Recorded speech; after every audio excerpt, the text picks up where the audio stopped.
أجمعين إن الله وملائكته يصلون على النبي يا أيها الذين آمنوا صلوا عليه وسلموا تسليما اللهم صل وسلم وبارك عليه.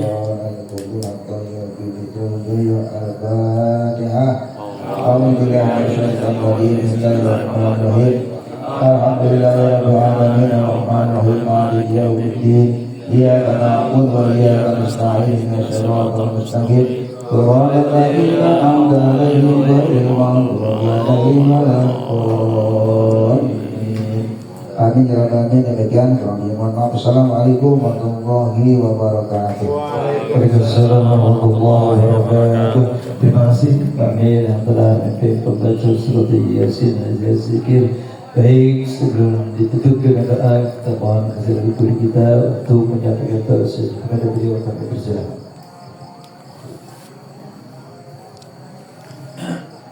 Assalamualaikum warahmatullahi wabarakatuh. Bismillah, alhamdulillah, assalatu wassalamu ala rasulillah sayyidina maulana Muhammad ibn Abdillah wa ala alihi wa sahbihi wa mawala amma ba'du. Yang kami hormati keluarga besar almarhum Bapak Haji Hartoyo bin Mitro Wijoyo, ada Bulin, ada Mas Lutfi, ada Mbak Tias dan keluarga besar, Bapak Amil Miin, sepuh kita, Bapak Icarpan, Bapak RW, Bapak RT. Walaupun tadi pembawa acara Bapak Icarpan menganjurkan betul untuk besok ini karena terakhir mendoakan, diharapkan Bapak dan Ibu itu hadir, tapi di awal saya ingin menyatakan saya berhalangan hadir karena sedang ada rapat kerja Komisi Fatwa MUI di Hotel Santika Bintaro. Jadi saya mohon izin, ini mungkin saya nyempetin habis maghrib ini langsung menuju ke sini karena kemungkinan besar besok saya tidak bisa hadir. Karenanya mohon izin, dan mudah-mudahan doa kita selama ini kepada almarhum Bapak Hartoyo bin Mitro Wijoyo dikabulkan oleh Allah Subhanahu wa taala. Beliau wafat husnul khotimah dan beliau meninggal dengan membawa iman dan Islam. Kesempatan ini sebelum nanti adzan Isya kita bubar untuk kemudian nanti pengajian gabungan di masjid, saya akan memberitahukan ilmu fikih jenazah. Ini orang Islam itu kalau meninggal memang harus dikuburkan. Dulu waktu tahun berapa ya, waktu ada gempa besar di Palu, itu ada permohonan fatwa kepada MUI karena kantor atau dinas kesehatan lah ya, dari di bawah Kementerian Kesehatan di Provinsi Palu sana meminta fatwa kalau jenazah itu pengen dibakar karena sudah bau dan terhimpit-himpit macam-macam. Lah itu MUI tidak mengeluarkan, tidak berani mengeluarkan untuk dibolehkannya dibakar karena memang dalam Islam itu hanya dikuburkan, satu-satunya jalan. Di sini ini pernah ada nggak orang yang dikubur lalu digali lagi? Pamil pernah mengalami di sini. Nah, ini ada 9 catatan. Nah, kalau mindahin ya. Jadi ini ada 9 alasan orang boleh menggali kuburan. Yang pertama lil ghusli, untuk dimandikan kalau misalnya memang waktu dikuburkan ternyata belum dimandikan, boleh digali ulang untuk dimandikan dengan catatan belum busuk. Kalau udah busuk malah bikin repot itu.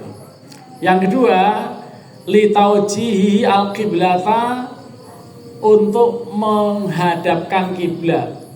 Misalnya dikuburkan dalam posisi dia masih malang gitu, masih malang melintang, masih ngadep ke kidul apa ke utara begitu. Itu makanya kemudian boleh digali lagi kalau untuk diarahkan ke kiblat. Yang ketiga lil mali idza dufina ma'ahu, untuk mengambil harta yang ternyata ikut kebungkus. Waktu mengkafani Pak Amil karena mungkin keburu-buru, di situ ada 100 gram emas anting-anting misalnya, ya, atau gelang atau apa kalung gitu yang ikut kebungkus gitu. Gigi emas gigi. Ya, kalau iya termasuk gigi nanti. Ya, jadi ada orang dulu suka pakai gigi palsu emas gitu. Boleh itu dicangap dulu gitu. Jadi mayat dicangap dulu, dicopoti giginya lah daripada mubazir kan. Gitu. Jadi kalau misalnya lil mali idza dufina ma'ahu. Wa in qala, walaupun sedikit, walaupun mungkin hanya 2 gram gitu. Tapi kira-kira ongkosnya cocok nggak ya? Ongkos menggali kembali lalu hanya mengambil 2 gram. Kalau 2 gram 2 juta ya? Ya lumayan juga sih. Ongkosnya diborongin 300.000 lah. Masih bisa sejuta 700 gitu ya. Lalu yang keempat, idabtala amalan. Kalau misalnya mayit itu terbukti menelan intan permata atau apa di dalamnya, gitu. Yang pernah terjadi, orang luar berkulit hitam gitu meninggal, ternyata di dalamnya menelan heroin, gitu. Heroin itu yang 1 kapsul itu kalau dijabarkan untuk menjadi bahan baku ekstasi itu bisa menjadi berkilo-kilo itu. Nah, kalau ada mayat dikubur masih menelan heroin begitu misalnya, itu kan bernilai rupiah tinggi sekali itu. Gali aja lagi, ya, gali lagi untuk dijual. Kalau memang narkoba nggak dilarang lah, tapi narkoba dilarang kan. Nah, iya, jadi itu misalnya begitu. Itu yang keempat. Yang kelima misalnya lil mar'ati idza dufina ma'aha janinuha. Wanita yang dikubur beserta janinnya, tapi ternyata begitu sudah dikubur, dokter menyatakan ini masih hidup. Ini misalnya janinnya, itu dalam rangka menyelamatkan janin yang masih hidup, boleh digali lagi untuk diupayakan supaya janin itu hidup lagi. Hidup bukan hidup lagi, ya hidup karena masih nyatanya hidup. Misalnya begitu. Walaupun ini kan hanya contoh ya, hanya teori, kalau memang terjadi begitu boleh. Ya.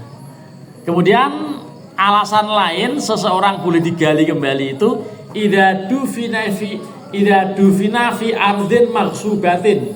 Kalau misalnya dikubur di pemakaman yang masih digosok dari orang.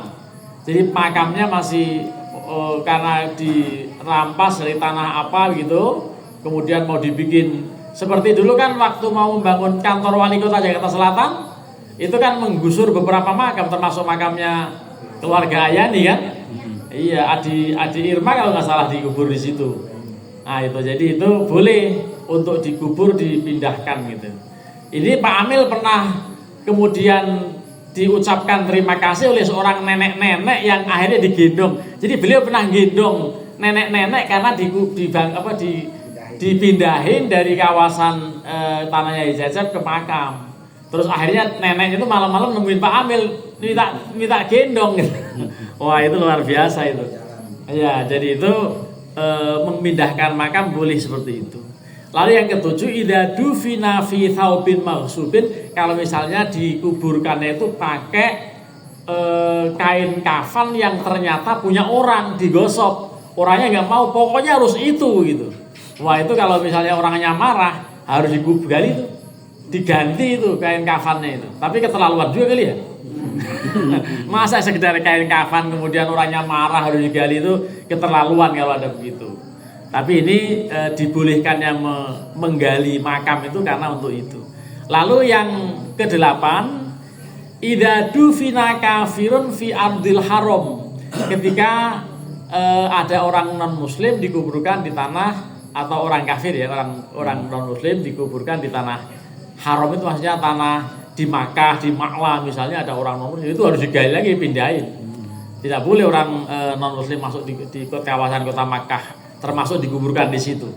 Itu harus fayunabasyu wayudufanu kharijah, harus digali ulang lalu dikuburkan di tempat lain yang bukan tanah haram. Lalu yang ke-9, ini belum terakhir ini, karena yang terakhir ada ini, idza khifa nafsuhu fayumbashu wa yudfanu fi ardi amil. Jadi ketika dikhawatirkan dikuburkan di tempat itu tidak aman, karena di situ banyak orang yang punya ilmu mistis, ilmu segala sesuatu, padahal dia meninggalnya gadis remaja, meninggal di hari Selasa Kliwon.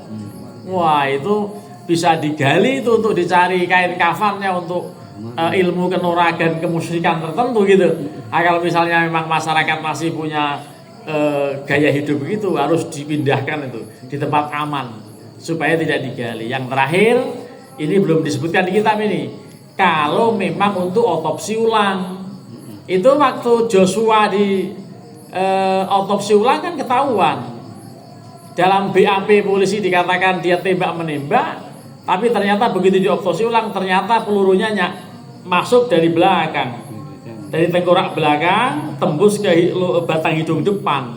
Itu lalu analisis pengacara hebat itu, nggak mungkin tembak menembak, masa tembak menembak pelurunya dari belakang, gitu. Itu justru kemudian ketahuan itu yang namanya otopsi ulang. Lah kalau untuk keperluan yang disebutkan itu boleh menggali makam kembali.